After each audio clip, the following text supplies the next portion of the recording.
Halo sahabat terkasih, selamat datang kembali di channel ini. Pernahkah kamu berdoa dengan begitu sanggup-sungguh tentang seseorang, menyebut namanya dalam setiap doamu, berharap Tuhan menjawab kerinduan hatimu melalui dirinya? Lalu di satu titik, kamu berhenti dan bertanya dalam hati, Tuhan, apakah dia benar jawaban dari doaku? Atau ini hanya perasaanku yang terlalu dalam? Pertanyaan ini sangat manusiawi dan seringkali membingungkan. Hari ini kita akan mencoba merenungkan bersama tentang cinta, doa, dan bagaimana membedakan antara kehendak Tuhan yang penuh damai dengan keinginan hati kita sendiri, yang seringkali bergejolak saat kita jatuh cinta atau sangat menyukai seseorang. Semuanya terasa seperti sebuah tanda dari langit. Dia hadir di saat yang paling tepat. Kata-katanya menenangkan, perhatiannya membuat kita merasa istimewa dan nyaman. Sekarang alami pikiran kita mulai merangkai cerita.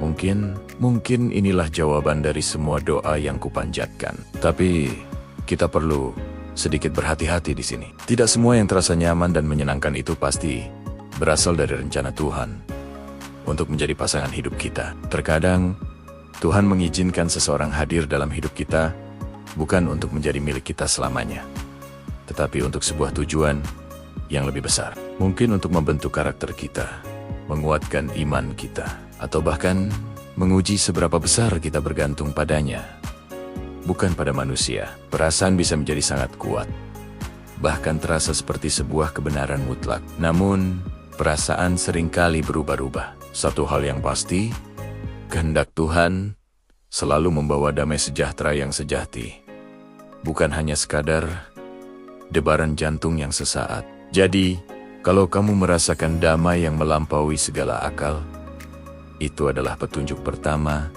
yang sangat berharga. Lalu, bagaimana kita bisa lebih yakin bahwa seseorang adalah jawaban dari Tuhan? Ada beberapa tanda yang bisa kita perhatikan. Pertama, dan ini yang paling penting, kehadirannya membawa damai, bukan kecemasan yang berlebihan. Cinta yang berasal dari Tuhan tidak akan membuatmu kehilangan dirimu sendiri.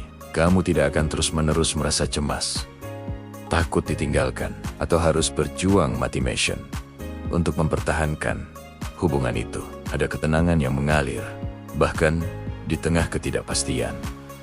Kedua, perhatikan arah pertumbuhan rohanimu. Apakah hubungan ini mendekatkanmu pada Tuhan, atau justru perlahan-lahan menjauhkanmu? Jika bersamanya membuatmu lebih rajin berdoa, lebih ingin membaca firman, lebih bertumbuh dalam karakter kesabaran dan kasih, itu adalah tanda yang sangat baik. Pasangan dari Tuhan akan menjadi rekan seperjalanan imanmu, bukan penghalang. Tanda ketiga adalah adanya keselarasan nilai dan tujuan hidup. Cinta sejati bukan hanya soal perasaan yang meledak-ledak, tetapi tentang arah perjalanan. Apakah kalian berjalan menuju tujuan yang sama? Apakah kalian memiliki visi yang serupa tentang keluarga, pelayanan, dan bagaimana membangun hidup yang diberkati Tuhan? Jika visi kalian saling bertabrakan, ini perlu jadi bahan renungan yang serius. Dan yang keempat, tidak ada tekanan untuk menjadi orang lain. Jawaban doa dari Tuhan tidak akan memaksamu untuk memakai topeng atau berpura-pura. Kamu diterima apa adanya, dengan segala kelebihan dan kekuranganmu. Dia melihatmu sebagai ciptaan Tuhan yang berharga dan mendorongmu untuk menjadi versi terbaik dari dirimu yang asli, bukan versi yang dia inginkan. Namun, bagaimana jika situasinya tidak sejelas itu? Bagaimana jika seseorang hadir, terasa seperti jawaban, tapi kemudian menimbulkan kebingungan? Mungkin saja dia bukan jawaban, melainkan sebuah ujian. Kadang, Tuhan tidak langsung memberi jawaban ya, atau tidak secara instan. Dia justru memberi kita sebuah proses untuk dijalani. Mungkin orang itu hadir untuk mengajarkanmu arti kesabaran yang sejati. Atau mungkin dia hadir untuk mengajarkanmu pelajaran yang lebih sulit tentang melepaskan, tentang mencintai dengan tulus, tanpa harus memiliki. Tidak semua doa kita dijawab dengan cara yang kita inginkan, sahabat. Tapi percayalah, semua doa selalu dijawab dengan cara yang kita butuhkan untuk pertumbuhan kita. Jadi, jika pada akhirnya dia pergi, atau hubungan itu tidak berhasil, itu bukan berarti doamu tidak didengar oleh Tuhan.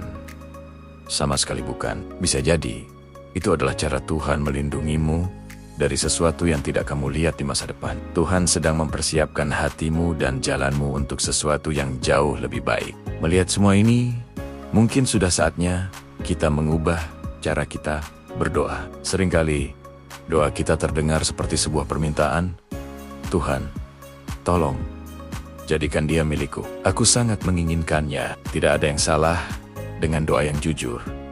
Tapi mungkin ada doa yang lebih dewasa dan lebih penuh penyerahan. Bagaimana jika kita mengubahnya menjadi, "Tuhan, Engkau yang lebih tahu isi hatiku dan masa depanku. Jika dia memang pribadi yang Engkau siapkan untukku, dekatkanlah kami dengan Karamujang Ajaib. Tapi jika bukan, ya Tuhan, tolong jauhkanlah kami dengan cara yang paling lembut dan pulihkan hatiku." Doa bukanlah alat untuk memaksa kehendak Tuhan. Sebaliknya, doa adalah sarana untuk menyelaraskan hati kita dengan rencananya yang sempurna. Dan kita harus percaya dengan segenap hati bahwa apa yang Tuhan siapkan selalu lebih baik daripada apapun yang bisa kita bayangkan atau rencanakan sendiri.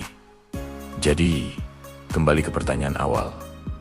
Apakah dia jawaban doamu? Jawabannya tidak hanya terletak pada perasaanmu yang berdebar-debar. Jawabannya terletak pada damai yang kamu rasakan, pada pertumbuhan imanmu, pada arah hidup yang kalian tuju bersama. Jika hubungan itu membawamu lebih dekat pada Tuhan, membuatmu menjadi pribadi yang lebih baik, dan memberimu kedamaian yang mendalam, mungkin saja itu adalah jawaban yang sedang Tuhan nyatakan. Tetapi, jika hubungan itu terus-menerus membuatmu gelisah, mengorbankan nilai-nilaimu, dan membuatmu semakin jauh dari iman, mungkin itu adalah sebuah pelajaran berharga yang harus kamu lewati dengan bijaksana. Apapun jawabannya, percayalah, Tuhan tidak pernah salah memilihkan yang terbaik untuk anak-anaknya. Tugas kita hanyalah percaya, tetap setia, dan terus berjalan dalam iman, sambil menyerahkan setiap keinginan kita ke dalam tanggenia yang penuh kasih.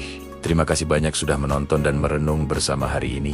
Jika video ini menyentuh hatimu atau menjawab kegelisahanmu, jangan ragu untuk klik suka dan bagikan kepada seseorang yang mungkin juga sedang bertanya-tanya dalam doanya. Jangan lupa subscribe agar kita bisa terus bertumbuh bersama. Sampai jumpa di video berikutnya. Tuhan memberkati.